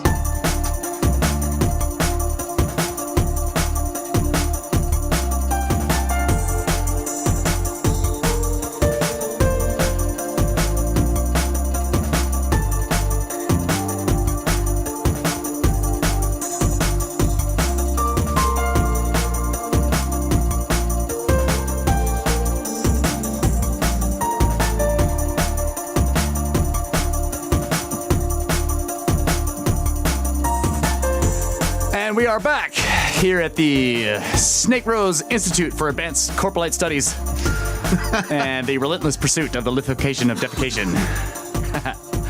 We are discussing the Rockwall and the interview we had with Mrs. Patti Canup and all of the ramifications and determinations and geological relations and lithifications. And so one thing we were discussing during the break was, what ancient myths or legends do we know about that have 72 anything made out of stone? And one that I remember is about Genghis Khan. So Genghis Khan, and this, I would say that the main thing I have against this idea is that it doesn't seem to be old enough, because Genghis Khan was like 1000 AD, right? He wasn't that long ago. But Genghis Khan was... like in the myths or in the legends, it's not actually myth. We know that he existed, but no one's ever found where he was buried. Okay. there was a huge procession, with supposedly with his body in state, like in a giant sarcophagus or whatever. And there was this giant thing where they went through all of his lands in a big train, big fanfare or whatever to bury him. But the whole thing just disappeared, and no one actually knows where they went to bury him. And the legends say that he was buried inside of a big circle of 72 towers or some other kind of stone construction, and each one was a false tomb to trick people. But his tomb actually lied at the center of those 72 constructions. And Genghis Khan, the Mongols were also known for building vast fleets that crossed the oceans to invade other places. Like they sent a huge fleet of like 700 ships to invade Japan. And they totally would have succeeded if like the ships all actually sailed into the bay and were like all anchored off the bay of, and all these people in Japan are like looking out there and there's like 700 gigantic ships full of warriors, whatever. And each one has a fire on it. And the people are like, oh crap, we're all going to die. But then a hurricane came that night and sunk every ship. So Genghis Khan was like, dang it. So he sent another huge fleet of, I don't know how many, 400, or I think it might've been more, 800 or 900 ships, and another hurricane sank all those ships. Yeah. Shouldn't have done it in hurricane season. And that's the origin of the word kamikaze, which means divine wind. Oh, wow. So yeah, that got politically twisted during World War II. Like, you will be the divine wind to fly your plane into their ships to sink them. You see? Man, you just blew my mind. Anyway, Genghis Khan is totally buried in Rockwall. That's freaking awesome. So the other thing I realized right before we started this segment is that Rockwall is on the 33rd parallel. And years ago, years ago, We need like a mind blown explosion sound effect. Years ago, I was like, I don't remember what got me on this thing, but there was all this stuff like about the 33rd parallel and the number 33 and all this weird stuff. So I got on Google Earth and I just followed the 33rd parallel all across the United States. Yeah. And there's all kinds of crazy ancient sites on this parallel line. Yeah. And I remember it went through Rockwall, Texas. Yeah. So. It also went through Moundsville in Alabama, which is full of ancient mounds. Earthen pyramids, basically. Yeah, earthen pyramids. And you can actually see it on Google Earth. One of them was a compass, like a compass rose. Yep. That pointed towards the cardinal, not magnetic directions. That's right. So whoever was doing it knew their astronomy. Yep. And I think the watcher Brett was saying that it goes very close to Mount Shasta. What did you say, San Diego? Near where all the stone spheres all the stone spheres came out of the mountain. They called dinosaur eggs. Yeah. Dragon eggs. So I wonder if that fort in Arizona is in Arkansas is on the 33rd parallel. Look it up, Brett. Find out is natural steps. Yeah, is Pinnacle Mountain on the 33rd? Yeah, that's very interesting. So were you able to think of anything else with 72? Oh, you were saying that there's some ancient texts that describe various walled cities that have 72 this or 72 that. Yeah, I can't remember in specific. I was trying to like give Brett something to look up, but I just remember reading something in the Bible about the New Jerusalem. They were talking about how it was a prophecy, basically, and how it was going to be built, and it was all these 12 crazy numbers. Yeah, there's like 1440 across this way. It was all processional numbers that way. Yeah. 72 this, 72 that. Yeah, 1080 that, and 1440 over here, and 108 over this, and yeah. Okay, the 33rd parallel forms the border between Louisiana and Arkansas. Okay. All right, so moving to the photographs she sent and comparing them to the other various images of sandstone dikes and other dike formations that you were able to find. Yeah, nothing at all like any of them. So the one that stood out to me the most in the photographs is the one with the boy It's the section of wall, and in one of the pictures, there's a boy there standing next to it, but it's like clearly beveled edges that Yes. and Patty had talked about that. But I mean, they're like beveled at 45s, Right. on both On all four sides. horizontal of the and facing vertical edges Yes. of the stone. Yeah. Beautifully. So basically, like- if you have a flat stone and you're facing it, like think of a brick, okay? And then you take a knife and sort of tilt it at a 45 to the face of the brick and cut the corners of all four sides, and you end up with this 45-degree bevel, right? Yeah. So the blocks in the rock wall have this same beveling feature, which is very difficult to explain as a natural formation. It actually cannot. It's not difficult. It cannot be explained as a natural formation. Like, that's just not. Yeah, they're clearly beveled. yeah. So I'm sure that there are scriptards out there that say that they were probably beveled by the people who dug it up because they wanted to be man-made. Yeah, but that, I mean, like, Easily Patty disproven by knows digging those up another people part. too, Yeah, I know. She I'm just saying that, like, easily disproven by digging up another part in front of the script derps, but they'll just come up with something else. Right. Yeah. Yeah. So, and the other natural sandstone dikes that are, when you look them up on Google, they of all, they're look not- natural. Yeah, and they're not straight. Right. They don't face north-south and then turn 90 degrees to be east-west. Yeah, they totally look natural. It looks like there was a fissure in the existing sedimentary layers, a vertical fissure, not straight, jagged, and then it's got vertical, like where it was filled in by finer sediments or whatever. It's got a vertical deposit profile. Right. Yeah. Like it clearly flowed into that crack and formed a vertical deposition profile, which is not what we see at Rockwall either. Yeah. So it's just, I think that it's basically like she said, they don't have a theory of how it formed. They're just calling it something that's as close as to something that they know that's natural because they want it to be natural because it can be man-made because it ruins all of their massive stacks of assumptions. The controversy around this somewhat reminds me of Yonaguni off the coast of Japan. It's the same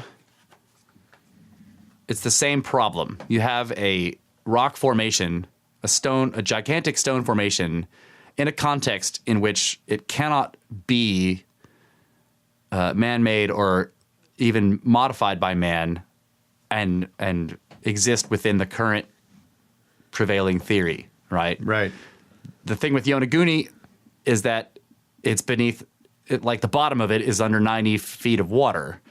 The very top of it, you have to swim down like, I don't know, I think it's like 10 or 15 feet to even get to the top of it. So it's beneath the coastline. It's under the ocean off the coast of Japan. Okay. And it's very massive, and it is like the same deal. You've got very sharp 90-degree edges.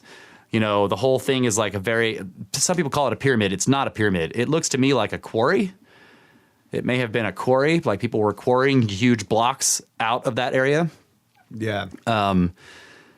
It could also have been both. Like the ancients were sort of famous for doing many things with one thing. Like, and we do this too. Like, you know, a church, a big cathedral is a place of worship. It's also a place where we bury the dead. It's a place where people go to get healed. It's a place where people go to get counseling. It's a place where you take your kids for daycare. It's like it's a place where you collect knowledge. Yes. And books. And right. It's a place of contemplation. It's many things. It's a place where people have giant potluck dinners, right? Like it's a place of congregation. So the ancients also did this, but we don't like hang out in quarries unless they're not being worked in anymore and they're full of water and then we're jumping off cliffs into them. But yeah. But if Yonaguni is a quarry, it also looks like it may have had some kind of other purposes. Like there are big statue-looking things. There's one of it looks like a giant turtle. There's another formation over it that looks like a huge human head, right? And that actually is straddling a perfectly beautifully cut like rectangular tunnel, right? So there's this giant thing that looks like a very weathered human head, and it's the roof of a tunnel going through the rock that's square, It's got a flat floor and flat walls, and the flat ceiling is the bottom of the head. Yeah. There's another place where there are these two enormous megaliths that are standing right next to each other. So they have this very thin line going down between them. And I've tried to find this out, and I couldn't do it. But I was wondering if that was above water, if there would be some solstice or alignment. Yeah. Yes, like coming up through the line. Anyway, it has all these features that make it very difficult to explain away as a natural formation, but they do it anyway because it can't be man-made because it's underneath the ocean. And they know they have I can't say they know, but they have very good data, which will make them say that they know how long ago the ocean was down far enough for that to be above ground, and that's too old. It's too freaking old.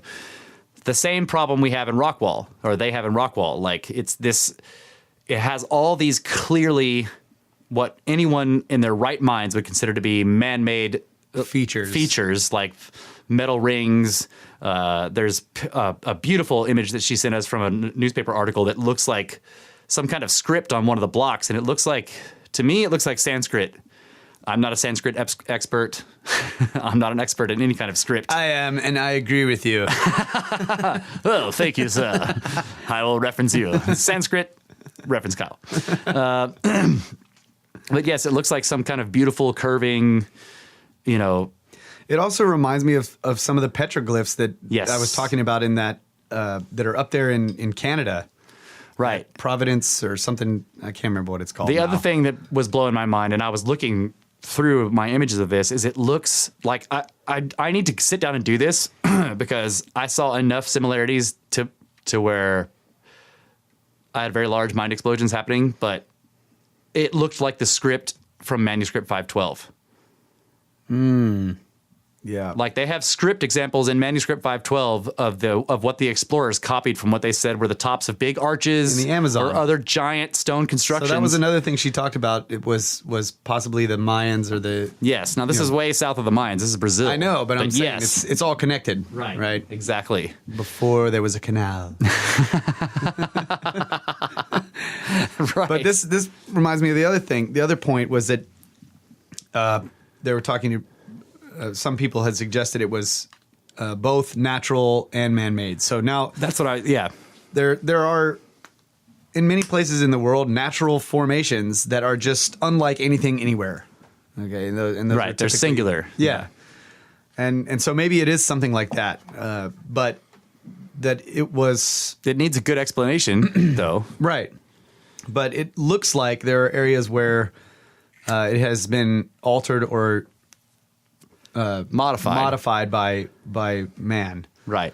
So I would actually say, in my opinion, I would say that the archaeologist that she was talking about that said that their conclusions was that it was maybe not necessarily man-made, but it was something that they found that was natural that man then modified. I would say that that's them not sticking their necks out too far. Yeah. Probably right. But I just wanted to point out that the Sphinx was originally a natural protrusion of the limestone bedrock that was then carved. Yeah, isn't that called a yardang? For some reason, I think the yardang hypothesis was disproven. Oh. For some reason. I mean, a yardang is just a big outcropping of rock, a singular outcropping, and then they carved the Sphinx out of that thing, right? Maybe so, yeah. I'll have to go back and review this section of Robert Schoch's book where he addressed that. Oh, okay. I was listening to Graham Hancock, so maybe you've got more recent information on it. Yeah, I'm pretty sure he said it's not a yardang. Yeah. Okay, that's cool. But I don't know what a yardang is exactly, so... Oh, it's a sharp, irregular ridge of compact sand lying in the direction of the prevailing wind in exposed desert regions formed by the wind erosion of adjacent material that is less resistant. Thank you, Watcher. Yeah, I think that's why it's not a yardang, because it wasn't wind erosion. Oh, okay, I see. I thought a yardang was just a piece of exposed rock sticking above the prevailing landscape. That's not what it is. No, that's definitely not what that is. Compact sand. Yeah. So the point is that there's a natural formation, and ancient peoples found these natural formations of stone and then carved them into temples. Yeah. Or carved lions. them into the Sphinx. Yeah. That kind of looks like a lion. But I mean, like what's the cliff dwellings even in the Americas? Oh, they carve their dwellings out of the stone in the rock or stone in the it's called rock cut. You mean? Yeah. Where they didn't just stack blocks up; they just went up there and cut the entire place out of the cliff. Yeah. There are amazing not cathedrals. There are they're buildings in Ethiopia. They're all out throughout Ethiopia where they just went up to a mountain and just cut a gigantic hole in the side of a granite mountain and left a temple. Yeah. So that it's all one piece. Yeah. So I guess what I'm trying to say is, the other side of the coin for me is like trying to look at it from the idea that it is a natural formation, that it's doesn't look anything to me like a sandstone dike, but how do you get metal rings in natural formations? Right. What I'm saying is if the ancients had come along and there was already some natural hard stone. Yeah, I got you. Something there, and they were like, "This is a good place to bury Genghis Khan." And they both it's like say it curves and it goes in various different places. Yeah. So they excavate. They use the quarry of the areas that are in where the natural stone formation goes in areas they don't want it. They excavate and quarry all that out, and they make it straight. Yeah. So that some of it looks like it's beveled and all awesome, and then other parts of it look natural. I gotcha. They did that at make Machu it into Picchu. a straight line. They did that at Machu Picchu, where it's like you can see that the central parts of what they call the ceremonial parts of the quote unquote city are actually built right into natural but modified like stone from the mountain itself. Yeah. Yeah. But I don't know, and I have no idea how they would have gotten pieces of metal sticking out of the stone. And we're not actually sure. We should have asked. Are they sticking out of individual blocks? Are they sticking out between the blocks? Are they just like are they sticking in the wall? Yeah. Or are they out of the blocks? Yeah, we didn't get to ask that. But then, the idea that the keystone cuts that have metal deposits in. I mean, come on. Yeah. Like, it's just natural collections. Natural I love your thing about the pennies, dude. That was my thing about the pennies. No, I said that. Yeah, you're right. I set you up for that. You were like, yeah, the archaeologist will look at the arch and be like, this is totally natural. Right. And I'm like, yeah, all those pennies. What about these pennies? Oh, those are just like random mineral collections. It's totally what they would do. 10,000 years from now, there was no town in Rockwall. And it's not a Rockwall, and that's not an arch, and those aren't pennies. It was all a trick by a Spaniard. That's my theory. But when she mentioned the Mayans, I was thinking about this. Like, there's a lot of evidence that the Maya, like the Inca and Aztecs, were the inheritors of a legacy. Right? Yes. That they did not actually construct, at least not the core parts of what we now consider to be Mayan pyramids, but that they actually found them and occupied those areas and built things around them and probably did modify them or stack on top of them or clad them or sheathed them in newer stone in order to preserve the older structures that were falling apart or were incredibly eroded. But there's a lot of evidence that they... the main evidence that they were inheritors of a legacy of a previous, more advanced civilization is their calendar. Like, it is now an accepted fact. Well, okay, I have to modify my language. It's now accepted. I can't say it's a fact, but it's now accepted information that the Mayan calendar is not Mayan. That they inherited it from what is now called the Olmecs. Okay, I didn't know this is accepted by mainstream archaeology that the Olmecs were the ones had that the same. That they had used the same long count and the Baktun and all those different measurements for calendars. Okay, so the Mayans were the inheritors of this, and it's interesting because like the Mayans are the only known American culture, pre-Columbian American culture, to have the use of placeholders in math, not zero. Right? Mm-hmm. No one else knew about zero. Even like you look at like like old world cultures like the Romans, they didn't know about zero. To write large numbers in Romans, you need all these characters in a big long string. To write like 2,462, you got to write V C C C X X X X 1 I. There's no zero, right? They didn't know about placeholders. They couldn't do decimals. They couldn't do fractions. Okay, they knew about fractional numbers, but they didn't have the concept of placeholders, like the decimal system or zeros to hold places. Right. Right. So like 100 was just C. Right. Right. So why did the Maya have this very advanced like calendrical science when they didn't seem to need it when you look at the rest of their culture and it isn't that advanced? Yeah. And why did they calculate Huge time amounts of time. periods? Right. Like, They found I was just going through Fingerprints of the Gods again recently, the Graham Hancock's book, and he was talking about like they have found Mayan inscriptions in stone. Oh yeah, Brett gave us so 2,462 in Roman numerals is MMCDLXII. Right now, I didn't put any zeros in that number, but they don't have zero. They didn't have the concept of it. You know, MM means 2,000. yeah. Right. So Graham Hancock was talking about these inscriptions that they had found in quote unquote Mayan temples, where they're talking about a time period of 300 million years ago. Like now, why would they be talking about such enormous expanses of time? Well, they got their calendar science from the Olmecs. Okay. And very little is known about the Olmecs. Nobody knows where they came from. Nobody knows who they were. People best know them as being the builders of those gigantic basalt heads that weigh like 60, 70, 80 tons each. Yeah. Right. And it's just a head. And there's found not actually a body down there buried underneath right. it, like not there like was Easter on Island. Easter Island. Right. Maybe one of them will have a body at some point. It's hard to tell, like, because they find a lot of the heads thrown down upside down inside of deep pits that were dug with a lot of burned material, like somebody was trying to erase the culture that made them. Right. So nobody knows who the Olmecs were.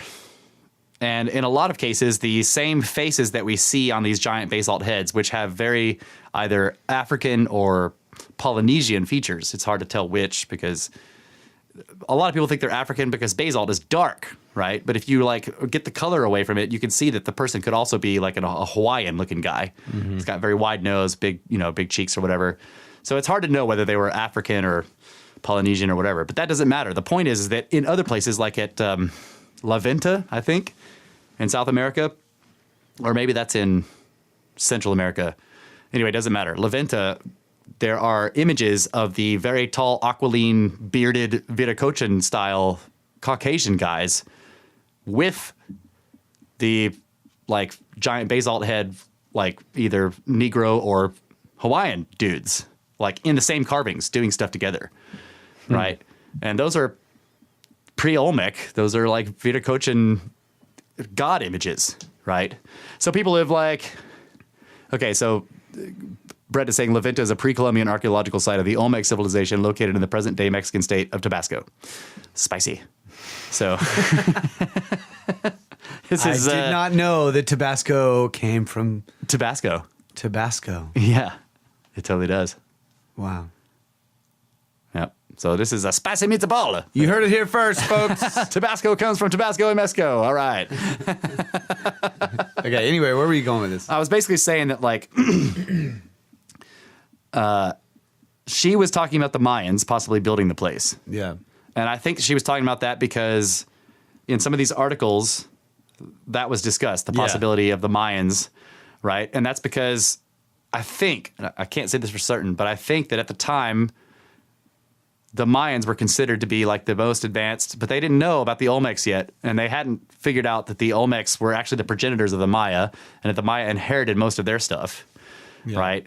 So the Olmecs were the ones that were advanced, and nobody knows who they were or where they came from, or even what they really looked like, or what their technology was at all. Yeah, except that if they had the calendar, it was pretty very advanced. Advanced, yeah, and anomalously advanced for otherwise, butt flaps and spears and pyramids culture. I mean, that just doesn't fit together. Butt flaps and spears and pyramids. Yeah, it does not fit. Yeah, we need to build a giant triangle so that we can kill people on top of it. It just doesn't make any sense. The Maya, all of the central, all of the Mexican, the Central, and the South American cultures that we know of, the pre-Columbian ones, were heavily involved in human sacrifice because they believed that was the only way to stop the world from ending again. Right. And that's because... And if they were a culture that inherited their Right. their knowledge. If it was a legacy, if those buildings and all of that construction was a legacy, And the knowledge and the of knowledge to build. the previous destructions. See, that's what I'm Yeah. saying. The previous Yeah. destructions are what made them think that they needed to kill people because they thought that the gods wanted human right. blood. And as far as we know, the most recent previous destruction was 12,000 years ago. Right. So That's right. And the calendrical knowledge that's shown that is like inherent in the Mayan calendar, what we think of as the Mayan calendar, which was really the Olmecs, which may have not even been theirs, is so advanced that it doesn't make sense unless the people were okay. I'm trying to figure out how to describe this. Like, we know about the mystery of the maps, right? Yeah. Those are the people that needed that level of exactitude in terms of calendrical and Right. astronomical knowledge, right? You need to have a maritime culture that has circumnavigated the world and mapped everything, that knows how to make longitude, right. okay? That which is a very difficult thing, you know. Take that, flat earthers. Longitude is hard. If it's flat, it shouldn't be. Anyway.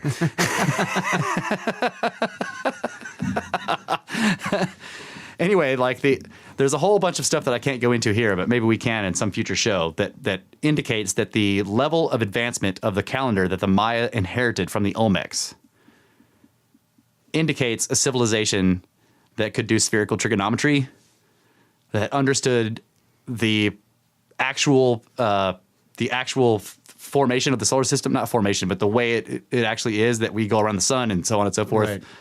Right. So I think the idea that there are some people who have like sort of put it together with the Mayan thing is interesting, because what I'm saying is that the Mayans aren't what they're putting it together with. The Mayans inherited what they got. Right. So what they might actually be connecting it with is this ancient unknown far earlier culture. That's right, exactly. That was a Which- very long-winded, ridiculous way to get around to that point that I Yeah, was but trying to make. that was great. But yeah, that would help, especially if the Olmecs were a culture that went far back enough to where they either were a legacy from those that survived the destruction Yes. 12,000 years ago. Right. That they were a result of the civilization of the civilizing attempts of the Viracochans. Right. Yes. But still, on that point, like I consider it highly probable that there was, whatever highly advanced culture built all that stuff in South America, like Yeah. they would have traveled up here. Exactly. They would have explored all this. Yes. And they might have built a lot of stuff up here. They might have been, maybe they were outposts, at the far reaches of their Right. domain, but we couldn't know because of how much destruction there was here. Right. Exactly. This was according to this was the epicenter of the destruction that caused the end of the Younger Dryas and the beginning of the Younger Dryas. So Yeah. two massive destructions that occurred within the space of 1,000 years that sent enormous waves of water across everything and burned everything flat and killed everybody. And yeah. Yeah, and buried massive stone walls in Texas. Where they later buried Genghis Khan.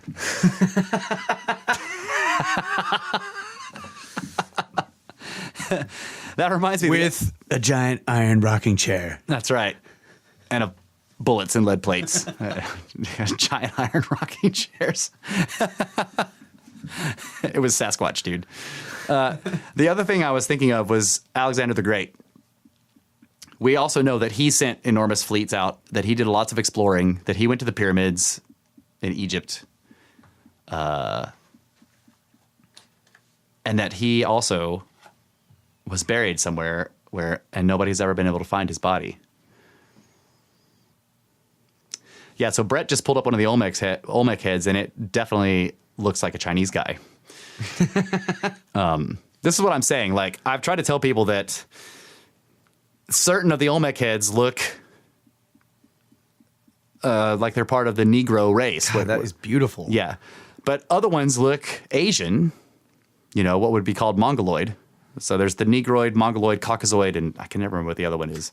But some of the Olmec heads definitely look Asian in construction. That actually might even be Indian. I don't know. Of course, India is in Asia. But yeah, I mean, like kind of looks like he's got the little dot there on his forehead. Yep. It looks like Brahma, you know? So anyway,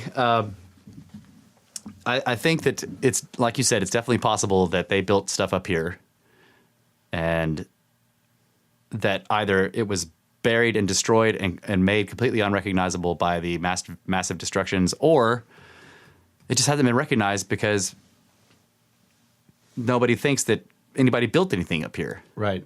But still, just let's see, within the last 10 years, nobody thought it was possible that there was a culture that existed 12,000 years ago that could build massive stone construction. Yeah, you're right. Sites. Okay. Yeah. And this debate about Rockwall has been going on for 125 years or whatever. Right.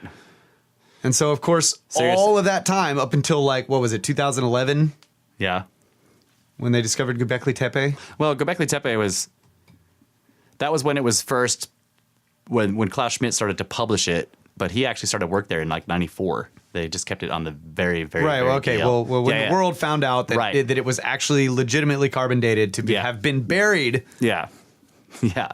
like 11,600 years ago or something like that. Yeah. Okay. We don't know when it was built. We know when it was buried. Right. Yeah. You're absolutely right. So it's like this is a new paradigm. And it's, I'm wondering, because, you know, all these Göbekli Tepe is in articles. Turkey. It has nothing to do with Texas. Yeah, but you know what Shut I'm up, bro. talking They about. both start with a T. And Göbekli Tepe was made of T-pillars. So I'm Case wondering closed. if, like any of these people, like we're reading these articles that Patty sent us, and they all, I haven't looked at the dates on them, but they all look kind of old. yeah.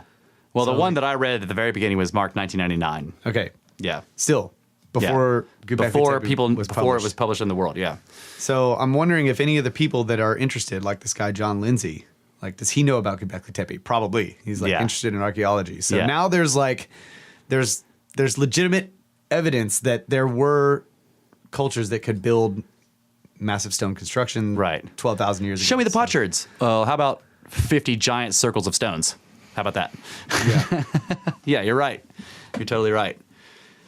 So you're basically saying that the paradigm needs to be updated, and it won't be. Right. It's not going to be, because I'm just saying there's precedent for it. I mean, and yeah, this is the quote unquote new world, but honestly, this part of the world has been here just as long as the old world. it's not new. It is not new. It's freaking. Yeah, I mean, Plato talked about it in his Timaeus and Critias dialogues about Atlantis. He said that there was the continent that surrounded the ocean, which basically the Americas does. It goes from pole to pole, practically. From pole to shining pole. That's right. Ain't nothing here but from pole to shining pole. All right. I think that is it, ladies and gentlemen, for episode 58. Rockwall. Rockwall, the soon-to-be infamous Rockwall episode. I think we need to change the name of the town to Man-Made Rockwall, Texas. Man-made Just- Rockwall, Texas. just trump to 'em. make them mad.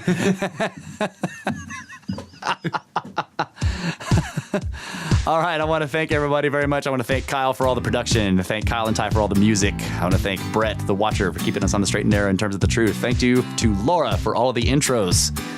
And thanks to all of you listeners. And thank for you, always being Patty. there. Yes, and thank you, Patty, for the great interview and the continued conversations with you and the pictures and the articles and just, dang it. I can't wait to come up there and dig up pennies. So that's about it for this episode, guys. Good night, Adamu. Go dig up some rock walls. They're all man-made.